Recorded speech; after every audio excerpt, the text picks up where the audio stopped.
Thanks again, Preston, for hopping on to an episode of Untapped Stories, man. I know we were chatting a bit before show and going back and forth over email, and I'm super pumped to talk to you. We've talked to, I think, a good amount of our top 40 coaches so far, but none really with your background in like the track and field world in particular. So just being like an awesome athlete, awesome coach. For all the guests who maybe don't know much about your background, I'd love to take it back all the way to the beginning days for you. So maybe the first easy softball question: what were sports like for you? Were you always kind of like a track and field star? Did you play multiple sports? And how did those early, athletic days shape who you became as a person and a coach? So I haven't always been a track and field star. I played like pretty much every sport under the sun growing up. I was already always pretty athletic, pretty quick. I think my first introduction to sports was tennis, and I was actually pretty doggone good at tennis. And I was only like 10 years old, but I was really good. And I actually got bullied into playing football because all of my friends and everybody in my neighborhood played football, and I was this guy playing tennis. And so I probably should have stuck with tennis just because I just felt like I could have been a prodigy, but I didn't. And anyways, I went on to football, and with football, I just had again a natural inclination for it. Pretty quick, had good hands, good coordination, so I was really good on the football field. So that started becoming my main sport.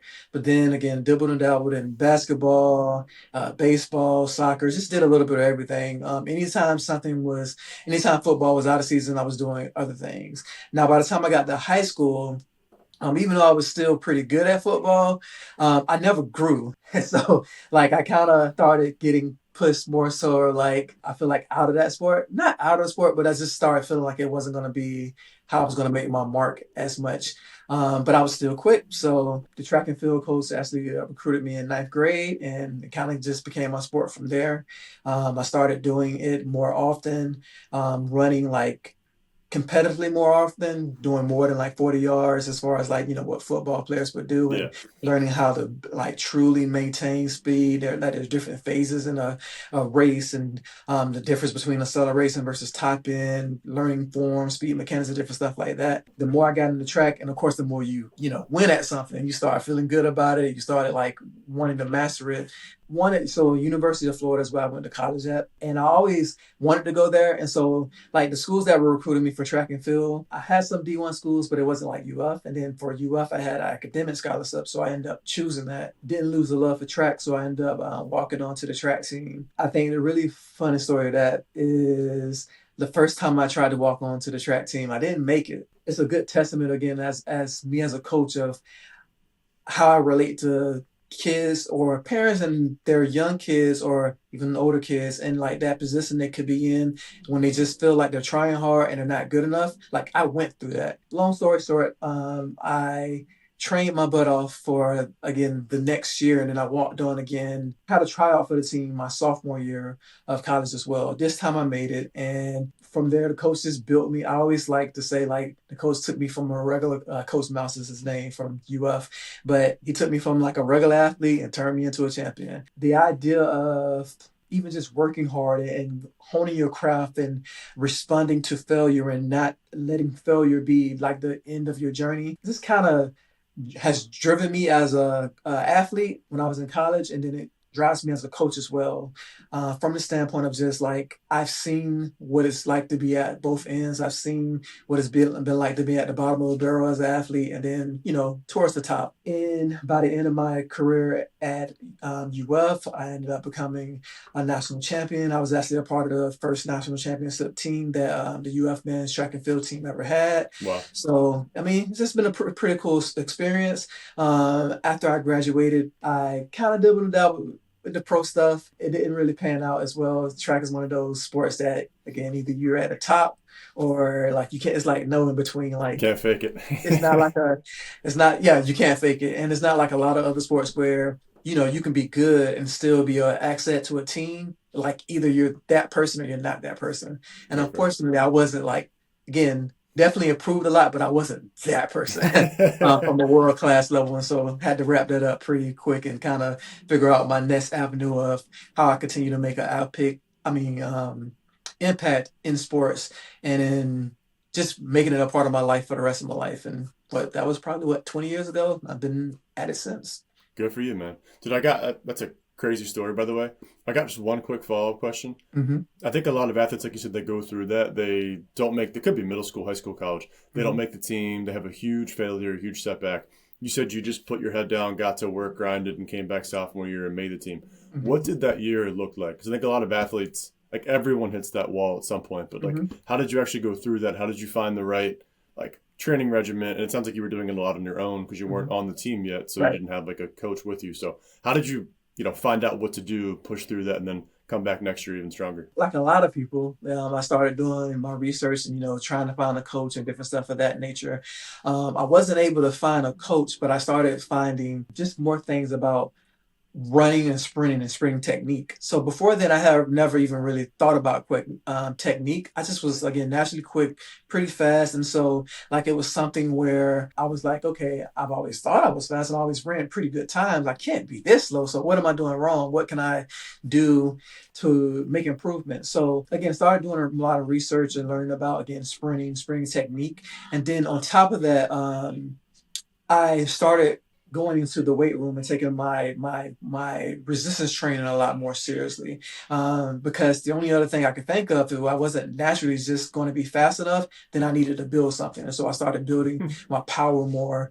So it was a combination of, again, I think I was on a crazy regimen, so I was doing like 5 6 days a week, and I would split it in three and three, where I would be sprinting or doing some type of running training. Sometimes it was conditioning, other times it was just straight sprinting. And then I was combining that with going 3 times a week, doing like more of a full body workout in the weight room, working on things like just improving my squat technique. I started training in a way that was more indicative of how I would run. What I found is that a great way for me to improve my speed was going to be my hip flexors and my hamstrings. I had naturally really tight hip flexors, really tight hamstring, and really tight lower back. And so I had to strengthen those things. And the more I strengthened those three key areas, I started just seeing that my time improved. Actually, even my time improved in the next tryout. But one of the biggest things that that Coach Mouse told me was that he would watch me on the track because I would go and train after like the track team would train like later on in the evening, and he would Hmm. watch me train, and he was just liked my work ethic and the things that I was doing. And so yes, he had to refine some stuff, but he just liked that I was showing up and I would show up consistently. Being consistent, adding that weight room is again paramount. I think once you hit a wall, usually it's because it's something that I can't naturally improve. And so it's something I have to, again, build something like, again, whether it's I need more arm strength from a baseball player, whether I just need more agility, whatever the case may be, and need better knees, because sometimes I can't stop because my knee, or people can't stop because of their knees or ankles. So finding that key component of what it is that is not allowing you to perform at the highest level that you can, and then working on that. And so I think that's important. And then as I later learned, more than just even being in the weight room, learning how to train in the right way and not being on like a lot of times, I know we've heard this a lot of times, but a lot of times athletes train like bodybuilders.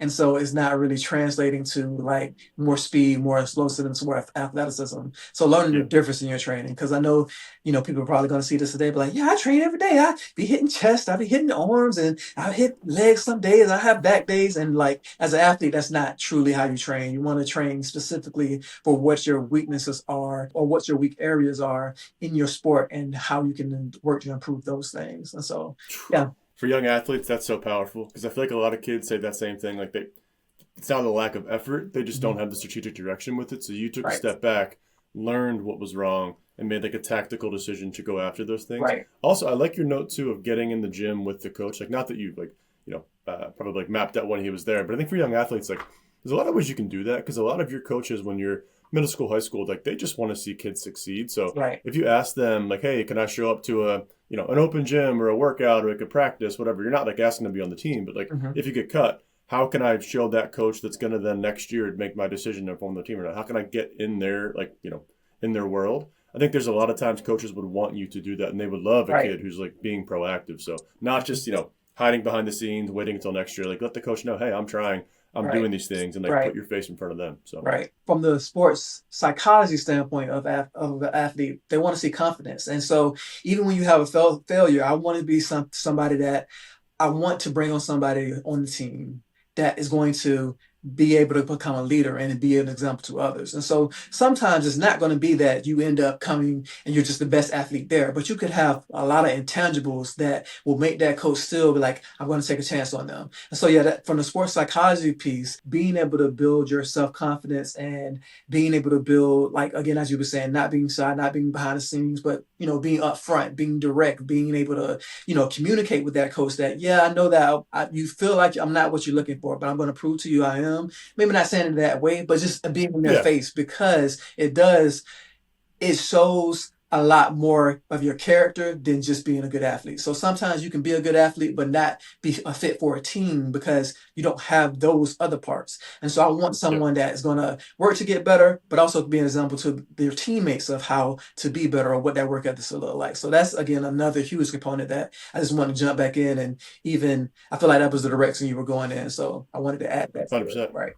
No, that's killer, man. Quickly flipping it to young athletes. So you've done a lot of training, you've been around a lot of kids, helped a lot of kids get to the next level. Mhm. Maybe from a track and field, strength and speed standpoint, what's one like big myth that kids always come to you, nowadays with that you always have to debunk and say, no, let's do this properly, or what you're aiming for isn't the right way to go about it. Like what's the buzz out there that kids now want to chase that they really shouldn't be doing? If it's track and field specifically, it's the idea of like the toe drag. So it's like what's called a low hill recovery. When you first accelerate, which in every sport you need good acceleration skills, so everybody's doing it, even if they're not track, they try to keep their feet low, but they be dragging their feet. And so like there was a video of a track athlete, and he was doing like demonstrating his block start, and his feet touched the ground, and he drug his feet and then went to the next step.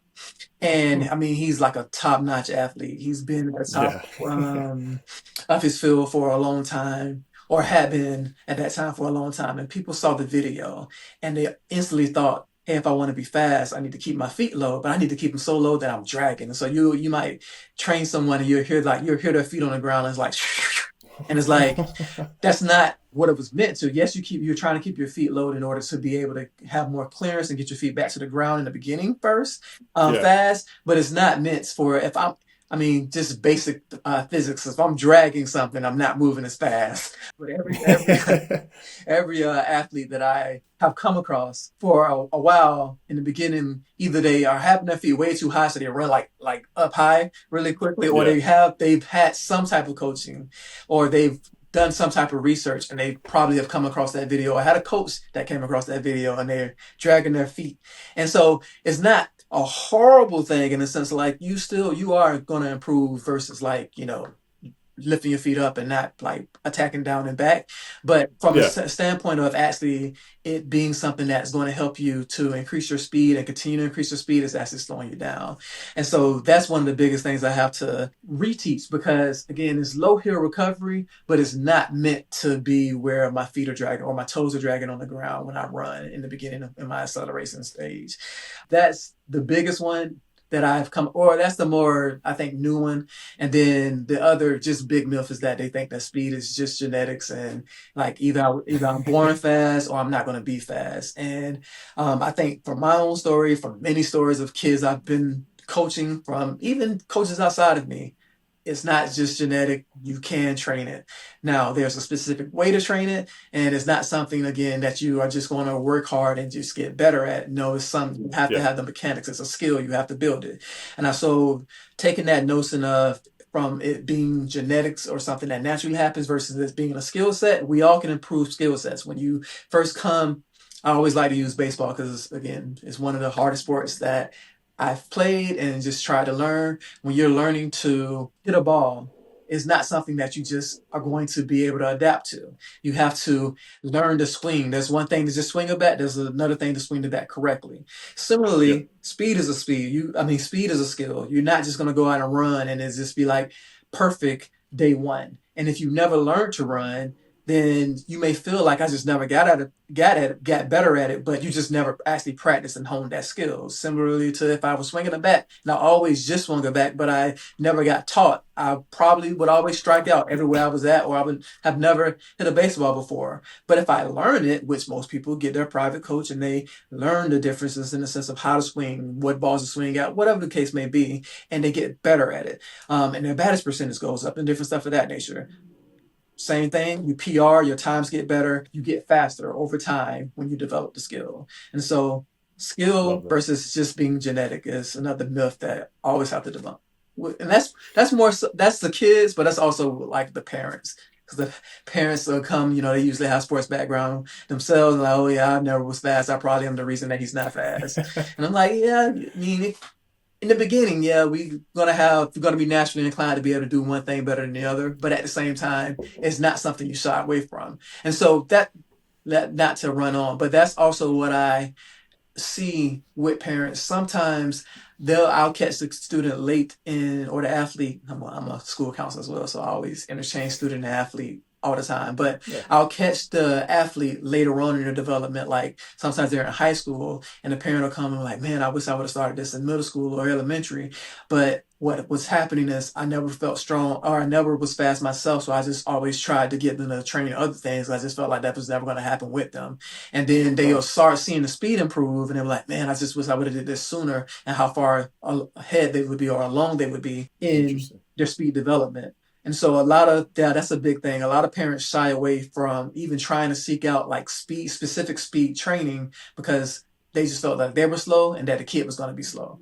And it was like a lot of the times the only reason they'll reach out to me is because like a kid may be getting recruited or something, and the one thing they're missing is speed. When the recruiter or the coach talks to them, like, yeah, he just needs to get a little faster, or he needs to get a little faster, and then they'll come and all right, let's figure this out, and they'll come and track me down or another speed coach down and kind of develop that part. You just made my day because I tell my wife constantly I played college and pro basketball, but Mm-hmm. the one thing I'm not great at is jumping. Mm-hmm. I shot a lot of threes, and I was like, if our kids get my genes, Mm-hmm. like, there's no shot they're going to be able to dunk. Mm-hmm. And she was like, you don't know, they could get mine because she could jump. But you Mm-hmm. just said, like, you can train it. Like, if my kids can't, if Mm-hmm. they can't jump because I think I couldn't jump, there's a way always, if you have the technique, if you have the skill, if you have the right Right. coaching, to improve that. So I think a lot of parents in there in that same boat where they just think their kids are going to be like them, but Mm-hmm. they probably didn't train it. Maybe it's in them naturally. They just don't know. So Right. that's really, really cool. What about with one kid in particular? So do you have any like major breakthrough stories? Like a kid came to you, whether it was that high school kid who wanted to get to college and you helped them with speed training and they got there, or even like further back, really young kid who was just athletic but couldn't figure it out, and like you put them on the right path. What's a cool story you've seen, whether it's like school related or even athlete related, where you've really helped a young athlete improve and get on the right path? When I first started doing like more private training, it was always, or even just coaching, whether it was coaching or with a group or a team or coaching privately, it was always football and it was always track. And those because those were the sports I was most familiar with, most good at. And so I didn't really venture out into other things. A coworker of mine had a daughter, and travel softball is I mean, as you know, is really, really big. And the one thing Yeah. they came through, she wasn't like a heavier girl, so she wasn't going to hit all that far in their opinion, which again was a myth, but I didn't want to go to that with them. But they was trying to get her to be fast because she was smaller, so they were like, well, she can't be the biggest hitter on the team, she could be the fastest person on the team. And so she Hmm. came out with me and we were working on speed training. And so like for softball, their bases are like 20 yards apart, and so they really look at what the 20-yard dash would look like for them. So when she first came to me, she was running like maybe like a 3.2, yeah, like 3.2. And then within like a month of training with me, she went down to like 290, and then she went on to her softball team, and all whether it was the coach or the other girls, the other parents saw how much faster she was, and she would be running around the bases, and like she would get infield home runs and different stuff like that because she had gotten so much faster.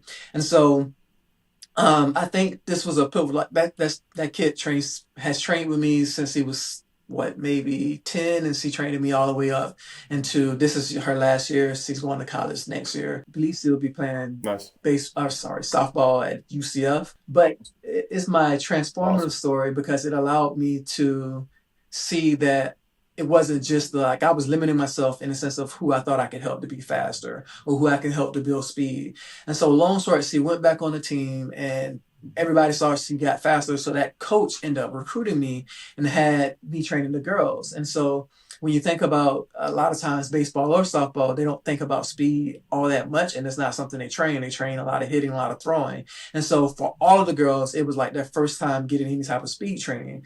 And so she was the beginning of the transformation. And then at that team, that year, I guess they weren't doing well. So they were like 2-11. And then I trained them for like 3 months. And over that 3 months, they went from like being 2-11 to 30-4.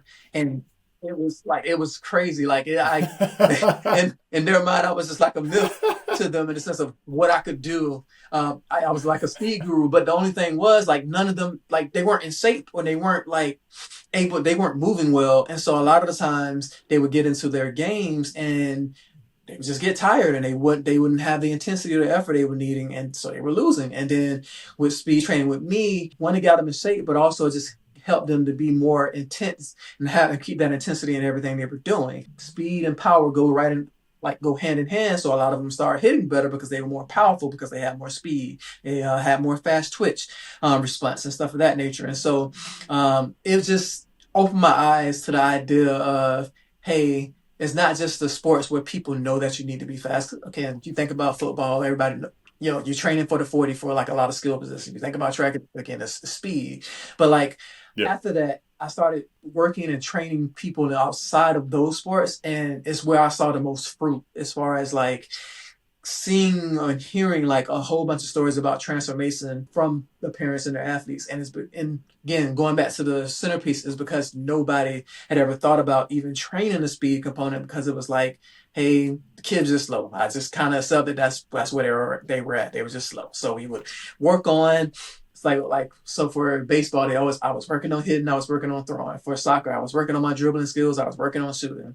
For lacrosse, I was working on shooting. Just for the different sport, for basketball, I was working on my dribbling skills.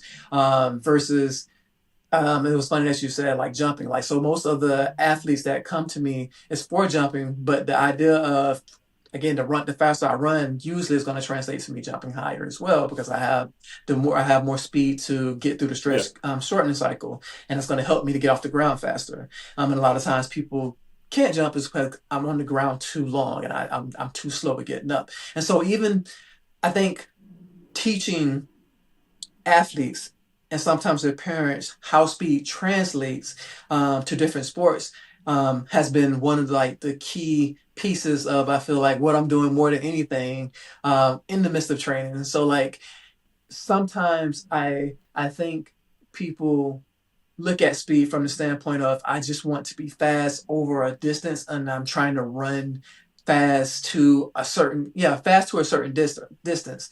But the idea of speed is like a foundational piece of almost anything else you're going to do athletically. So if I'm faster, my legs and how I move is going to be better. I'm going to be more coordinated. I'm going to be more explosive. My explosiveness is going to translate to me again either hitting harder as far as from a football standpoint, jumping higher from a basketball standpoint, having just more strength when I throw from any sport that you have to throw in. It's going to help me to rotate better because there's a lot of rotational forces that are at play as you're running. It's going to help me have better body awareness. It's going to have me do a lot of different things that are components to whatever sport I play, even if I don't have to be a person that's always running full speed all the time and always have to get places Yeah. fast. Even like my movements needs to be faster and quicker, and me training speed allows that to happen. And so even just again that education piece of why you're doing this outside of I just want to get my kid faster because they have to run a better 60 if it's like a baseball player. Like people Yeah. will come with me. I guess the long story, sometimes I run on, but the long story of what I'm saying is that people will come to me for one thing, and it's usually for to get a time in a certain distance. And what they will see is that the athletes other areas of their sport, it improves as well because the speed is the component of the other things as well. And so like 100%. because my child gets more coordinated, like now they don't look as all over the place when they're on the field. They look just they look more athletic, if that's what I'm saying. They are in more athletic positions. They know how to get places where they train smarter. Whatever Right. the case may be, like the one of the biggest things outside of them being happy about their kid being faster is that they didn't know it was going to translate to other things that the student or the athlete was doing when they were playing their sport, and they would always come like, hey, like again, I have a soccer player right now. Hey, his like dribbling is gotten so much better, and he's like so much skill with that. And now it feels like, outside of just getting and being able to chase the ball down, he'll get to the ball and be able to control it better. And like now he can hold on to the ball more. Dude, that's killer. And I've been trying to think as you were saying that too, because I mean, I played a lot of sports growing up. There's so many individual pieces where speed is everything. Mhm. But I guess if an athlete or parents listening to this, maybe they are a football player and they want to like catch more balls as a wide receiver, you got to run faster. If they're a baseball player, they want to steal more bases, got to be faster. If you're a basketball player, first thing for me, I never really had it. Quick first step, Mhm. you want to make sure that's strong. What are maybe, if it's just one thing you always recommend, like a top three, whatever you want to say, what are three like actual drills you would put an athlete through to improve those things? I know you can do a million things for jumping and speed and everything, but like foundational, young kid, you want them just to be more athletic and to be like generally faster. What are three things you're going to have them do while training with you to actually improve those? They're going to do broad jumps first, because broad jumps teach triple extension. So a lot of speed is just being able to be in triple extension or having your body like fully extended and pushing with the things you do. It's a great way to train that. I'm just trying to think of something that people know what it is. They would do some form of a hip thrust, because again, it's going to build your hip flexor. And usually if you don't have speed or you're lacking in speed, it's because I can't lift, or I can't push my hips forward. People call it like knee lift, but it's not really knee lift. It's Mm-hmm. I can't get my hips forward when I run. We'll just say that if you do your hip thrust, it'll build your hip flexors, but it'll also help your knee lift. And because you are lifting your knees, you're going to get more distance and cover more ground when you're running. And then the third thing would be, they're called wickets, but you do like small hurdles and you run like you will run 10 yards without the hurdles, and then like again like 6-inch hurdles for a beginner. But if you have them like 6 to 12 6-inch hurdles and you have them run through it at a spacing, you gotta usually for a young athlete maybe like 4 to 6 steps you would count in between each hurdle, and have them run through the hurdle. And what it'll do is it teaches them proper posture when you're running. So this is more so when you get up and run. So like your top end speed, it helps to improve body posture. And a lot of times what happens is that sometimes athletes can accelerate, or they have good first steps, but after that stuff breaks down. And it's because they are still running like bent over, or they are not striking the ground like underneath them. They're not having their feet underneath them, their feet is behind them. And when you do the wickets, or you run over like the short hurdles, let me stop calling them wickets, people that probably don't know what it is. But when you run over the short hurdles, it puts your body in the right positions and you strike the ground right, and you are like you naturally are going to be up taller, because you can't lean forward to do it, because you're going to just run into the next hurdle. And so it kind of teaches them how to get in the right body positions. And so you keep like spamming that or doing that over and over again, and then you start taking the hurdles away, and you let them run without it, and you keep cueing that same thing. And what is going to happen is going to it's with the hips. So it's going to take the hips from being like underneath them, like when they are running, versus the hips being forward. And as my hips are forward, my knees are going to be up in a sense. And that's what helps to be able to more so maintain speed. So it's two boats of why people sometimes aren't as fast as they want to be. Sometimes is that I just can't accelerate. I don't have a lot of power in the beginning of my steps. And then a lot of times, and more often than not, is that they don't have top end speed, or they don't know how to transition from accelerating to being able to hold the speed that I have and build on it. And so those three things kind of help with those areas. Now there's tools you can do to refine it, but if I started anywhere but those three things, so like broad jump, hip thrust, and then running over short hurdles, like in 6 to maybe 9-inch hurdles. You just brought me back to my like, young football days when all my coaches would say I was a running back at one Hmm. point, which is funny to think about now. But they're like, "Get your knees up, get your knees up," and I was like, "Why? I'm not running faster with my knees Hmm. up." But they didn't Right. know. But like you said, like if you get your hips stronger, your knees kind of naturally Right. lift. They had us running like horses with like our knees high. I was like, Hmm. "This is not fun for Right. anybody." So if we would have had you back then, we would have been a lot better of a football team. Dude, this has been so much fun. Maybe just for parents and athletes, like selfishly, I live in Pennsylvania, but if I was near you, I'd have my boys training with you tomorrow. Seems like you know exactly what you're talking about. But for people who want strength and speed training, maybe they're close to you. Maybe like what's the rundown? Like when do you train? What's your availability? Like sounds like you work with all athletes. So if you want to let parents and athletes know, it's all you. Right. Okay. So I train Monday through Saturdays. I'm based in Broward County, specifically Plantation area. I am a school counselor, so my school day ends at 3, and pretty much from 3 to 7 is my training sessions. And so, yeah, if you are looking to get your kid faster for any reason, if you just feel like your kid just doesn't seem as athletic as they can be, speed training will be the way to go, because it's going to help not only them just move quickly, it's going to help with every component that they could be lacking or weakness that they could be lacking in their sport. And it's going to help them to be overall better and even just feel better and be more confident as an athlete when they're on the team. So yeah, look me up. I'm ready to train. I love it, Ready to man. help. This was a ton of fun, Preston. I honestly can't wait to get this out. I think those 3 tips, even going back to your story at UF, like there's just so many nuggets we can share. I think that would inspire people, one, but also two, give them like practical ideas for how to get faster. It's stuff that I genuinely wish I knew when I was younger. I had some good coaches, but you seem like you took it up a notch. And from all your experiences, you really put it into a great training package. So I think anybody that works with you, and that's what we've heard, has been lucky to have you in their corner. So again, man, appreciate your time. Appreciate you doing this in the morning with young kids, and good luck. I know we'll be in touch, All but right. it was so much fun. Thank you, Gene.